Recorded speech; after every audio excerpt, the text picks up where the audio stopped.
Welcome back to 5 Acres Honey Farm. I'm Tara Lynn.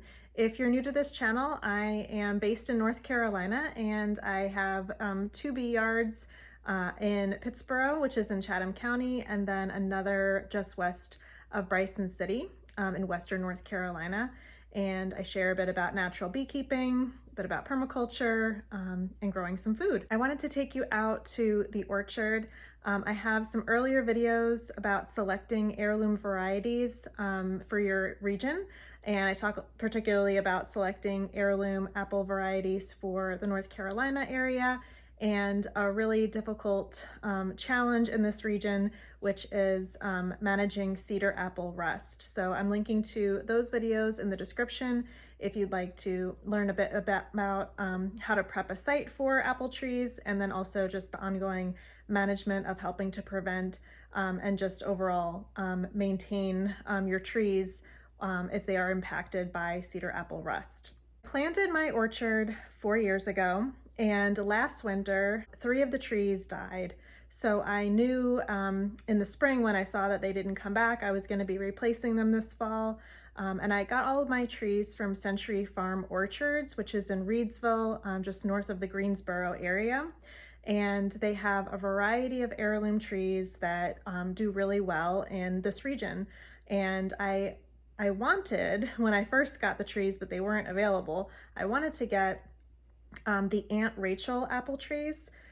Those are a variety that were actually created here in Chatham County, and I thought it would be just really nice to, have them here, just for the heritage of the area, and also in thinking that, hey, they probably do pretty well here if this is where they started.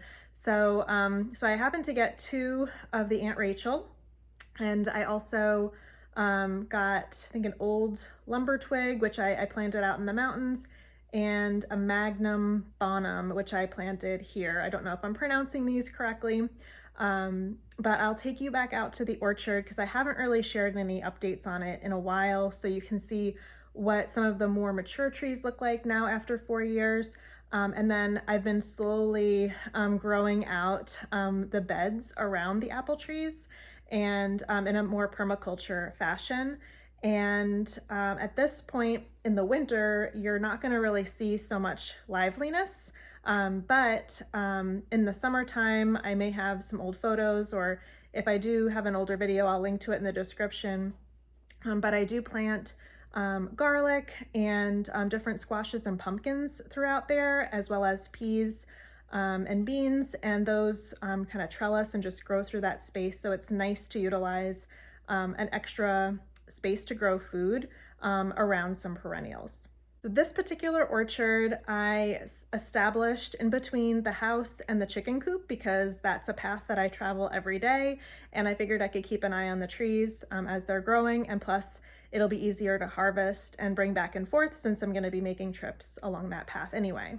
I sort of made a pact to myself in 2024 not to buy any plants. And that's in the sense of, like, when I see little seedlings at the farmer's market, like for veggies, or even if I saw some herbs in different places, I just decided no plants. It's a lot of kind of unexpected random expense, but the biggest issue that I found with it, and I shouldn't really say it's an issue, it was more of a challenge, personal challenge, is that it really stressed me out when I would acquire a bunch of seedlings and then come home and not have the time set aside to transplant them. So then they just sit on the deck, maybe not get watered as much as they should be, and they're not thriving, and I don't have really a place for them. I didn't plan it out.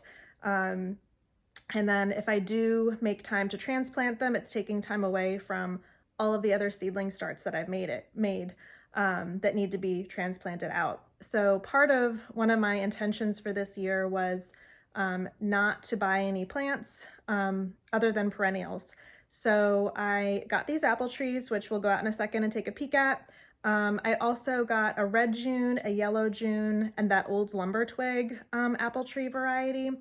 Those I planted in a new orchard out near my mountain apiary. And I also got a Bartlett pear and a Moonglow pear to grow out there as well.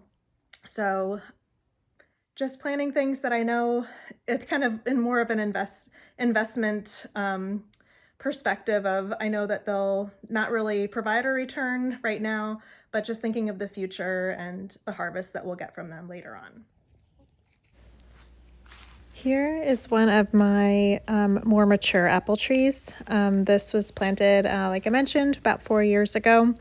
I'm about 5 foot, so I'm assuming this tree is about 7 to 8 feet tall. Trunk's approximately an inch wide.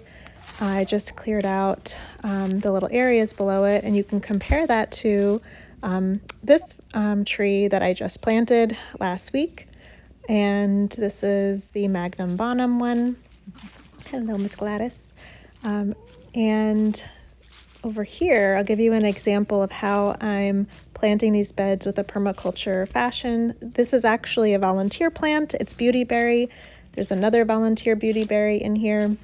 And this is actually a tree I meant to cut out. That's not meant to be in here. I think it's a sweet gum. But this entire space, I'll give you kind of a visual of what it used to look like before I planted it. That tarp used to be on this space, and that helped to suppress any weeds, and then it gave me a clear planting site. This is one of the Aunt Rachel. So around this, I've got lavender, and I also have bee balm. I left one of the bee balm up just for bird seed and for other pollinators to use as habitat. And then there's also some fresh bee balm that's growing. So it's great for some teas this time of year. And this is one of the newer ones. And then in here, I actually did some red clover seed this morning, and this is one of the mature apple trees as well. So I really should have staked these, and you can see how it's growing on a diagonal, which might prove to be a little problematic later on. But this is one of the trees that flowered for the first time this year. It looks really healthy once the foliage comes in and outside of winter. All the girls are enjoying all the clover seed that I just threw down this morning. I probably shouldn't have let them out, but I'll deal with it. So through this space, what you really can't see right now, because I cut back the stalks, is the bronze fennel, which is a great host plant for the pipevine swallowtail. I have a few fennel throughout here. Some of the stalks are still around, but those will come back year after year. So I'm actually going to start a few more bronze fennel to plant in this space. You might be able to tell I pulled the tarp off of this space about a week ago, so that's why it looks a little bit more fresh. So I planted some red clover in this space. I wanted to really establish a good nectar producing ground cover, and then I'll interplant some other perennials. This little area that's a little bit darker, I planted some potatoes through here in the spring, which were actually my best performing potatoes because I had a lot of pill bug issues in the garden. And other than these trees, I planted 150 Fraser fir in the mountains, and I have a clip on a little update out in the mountains that I'll throw in here before we close out. I'm at 5 Acres Honey Farm West in western North Carolina. So if you're new to following, I have an apiary, my main apiaries in Pittsboro, North Carolina, near the Raleigh-Chapel Hill area. And I also have an apiary out west of Asheville near the Bryson City area. And if you've been following for a little bit, you know that I'm starting a permaculture Christmas tree farm experiment.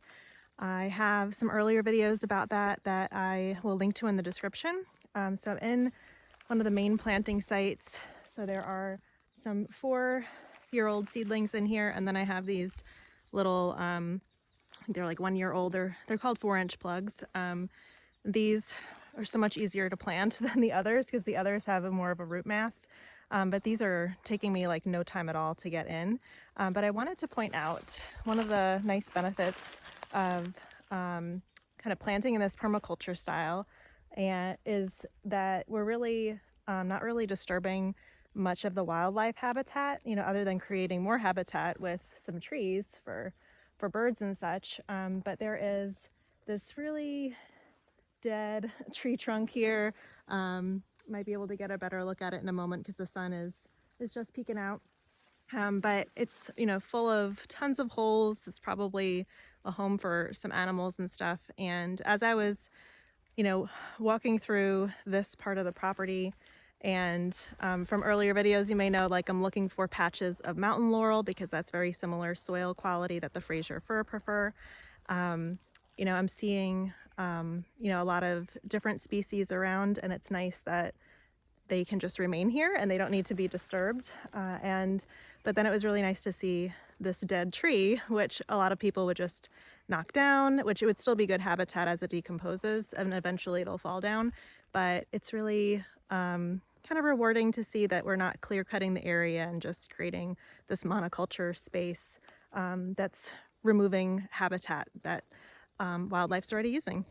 I just planted this little guy, but this is the tree that I was talking about. So you can see something's probably living in the bottom, and probably some insects are enjoying this. There's a nice hole up there, perhaps a bird nested in there. And yeah, it's just like a nice little habitat piece, and then it'll fall in this area and decompose. So it'll then fertilize this space. And just judging by the bark, it looks like it was a birch by how it's curling around in there.